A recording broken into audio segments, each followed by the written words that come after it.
Our next presenter is an animator and anti-copyright activist who likes bicycles.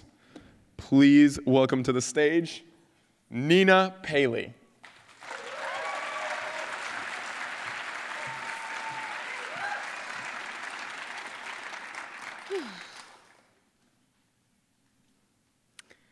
I am 47 years old, and I have never owned a car. The last time I drove was to get my Illinois driver's license, and when they gave it to me, I said, great, now I never have to drive again. People say, isn't it a sacrifice to not own a car? No, it is not a sacrifice. First, I've never owned a car, so I've never had one to sacrifice.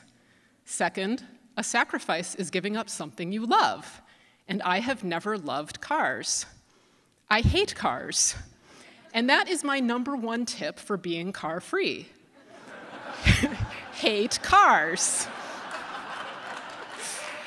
People know cars are bad in some ways. There's carbon emissions, pollution, domination of public space, enriching oil corporations, and annoying traffic jams. But that is not enough to make most people hate cars. Cars kill a lot of people. In 2001, over 42,000 people died in cars in the United States, which is 15 times more than died in the World Trade Center attacks. But that doesn't really make people hate cars either. Cars transform the landscape. They spur urban sprawl and blight. There are a lot of places you can only get to by car now because no public transit goes there and it's too dangerous to bike. It's too dangerous to bike because of the cars. But that doesn't make people really hate cars, because to hate cars, it has to be personal. And I grew up around here, and a lot of places that I used to bike are now paved or housing subdivisions. And I hate cars because any beauty I might find in my environment is taken away from me by cars. In a car, I can't stop and smell or even see the flowers. And a lot of people say cars make them feel free, but they make me feel confined. In a car, I'm going really fast, but I'm not moving at all. So I'm sedentary, which is not to say I'm a fan of exercise, because I also hate exercise. Especially modern exercise, which only exists because of cars. Modern exercise, you move your body, but you don't go anywhere. It's not work-through activity, it's working out. And by this way of thinking, bikes are for exercise and cars are for transportation. But what if we could combine these things, exercise and transportation? And I do not mean driving your bike. Although, this happens quite a lot around here. I've been on many group rides where people drive their bikes to the start point. What I am talking about is using the bike for transportation, bicycling instead of driving a car. Now, I'm a bad candidate to be a bicyclist because I'm not super strong or athletic or mechanically inclined like these intimidating Lycra studs, who are working out, as you can see. But it turns out you do not have to be a Lycra stud to use a bicycle for transportation. In fact, there is a large and growing slow bicycle movement worldwide. But whether I go slow or fast, when I am on a bike, I'm getting transportation and exercise, pleasant exercise, integrated activity, fresh air, and if I'm lucky, maybe even some sunshine, sometimes, even this winter. This is me not wearing Lycra. The bicycle there is a Brompton. It's a folding bike. And if I could only have one bike, it would be this. And in fact, when I was living in New York, that was the only bike that I had. I had a Brompton for the 10 years I lived in New York. New York is a famously good city to be car-free. It's dense.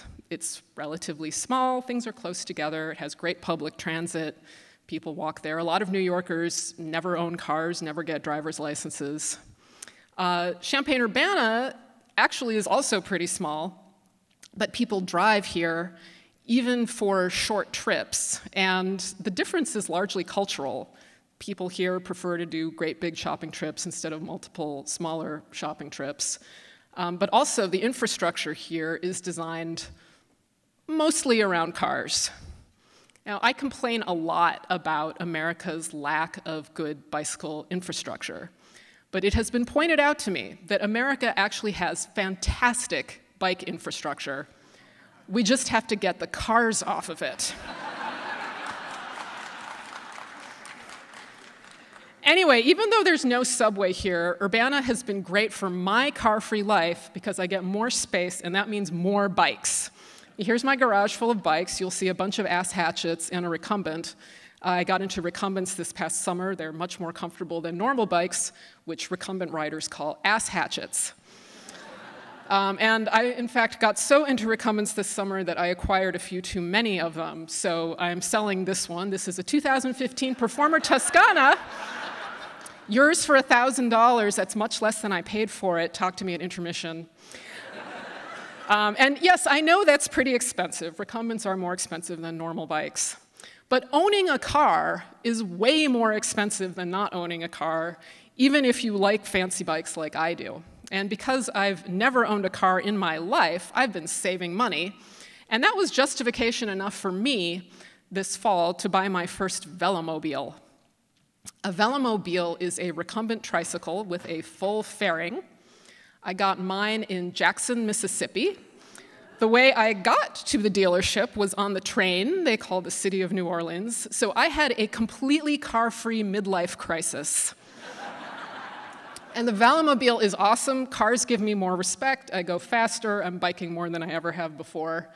Maybe getting into Lycra stud territory, but not quite. Anyway, in conclusion, if you like cars and can afford to own them, a car-free lifestyle is probably not for you. But if cars are not making you happy, I can attest that it is possible to live without your own personal 2-ton death machine. Thank you.